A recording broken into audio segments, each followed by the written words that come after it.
बिस्मिल्लाहिर्रहमानिर्रहीम। मोहम्मद याकूब आसी टैक्सला पाकिस्तान। मुश्ताक आजिज़ हुरन दी किताब फुलाई दे उत्ते गुफ्तगू। उनवान काले कोकले, किस्त नंबर 2। बाबे हुरां दी संपूर्ण आई ते मेरे कोलों जो कुछ बन जुड़ सकिया, अपने थोड़े जे इलम ते मुताले दे लिहाज नाल जो कुछ मैं समझ सकिया सजना ते गड़बड़ा दिता सी। कुछ इस तरह का हिसाब फुलाई नाल भी करने आ। तनकीदी ते मुआशरती ते तहजीबी ते सकाफती ते फनी ते फिक्री हवालियां नाल गल करन वाले बड़े सियाणे लोकी पै ने। अपना तो हिसाब है गंजी का नहाना की ते निचोड़ना की। हाँ, सबक पढ़ने वाली गल जरूर हैगी। मुश्ताक आजिज़ होरां ने किताब की वंड 2 हिस्सों में की है। पहला हिस्सा कंधां दा परछावां उन्हां दे कहण मुताबक टकसाली पंजाबी है ते दूजा सूतरनी हट्टी झाची पंजाबी है।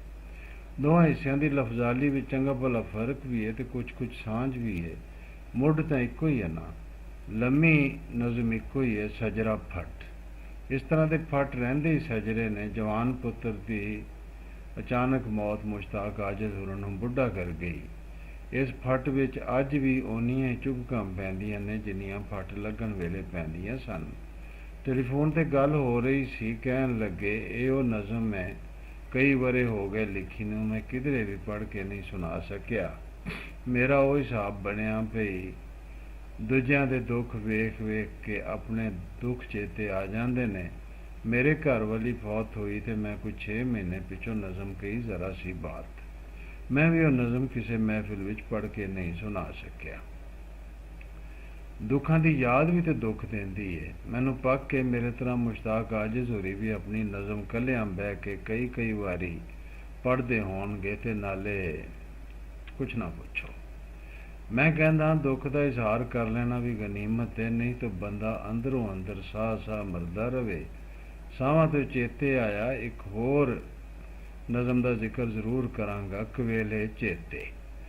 पता उदों लगता है ये साह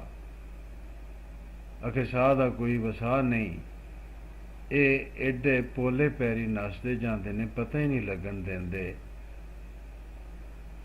तौला झाटा हो जाए तो भी घट ही सोच आती है, फिर ये साह उखड़न लग पैंदे ने। मुश्ताक आजिज़ गीत गा के की सुनावे, उन्होंने तो गल करदियां साह जड़दा है।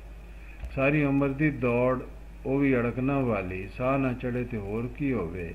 उतों ये चेता भी आ जाए भी की कुछ बीत गई है, की कुछ करना सी, की कुछ करना रह गया है। चाह की दे सन, लभ्या की है, पिछे की सी, अगे की है। यकीन करो साह उथल पुथल होवन लग पैंदे ने। दिल फेफड़े सीने संग दियां दवाइयां नाल साह कुछ सौखे जरूर हो जाते हैं, पर जीवन ओडा ही औखा रहिंदा है।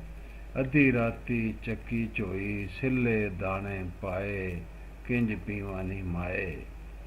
बुढ़ी बौड़ी रन कुचजी, निकली मल दंदासा, बनिया जग दा हासा।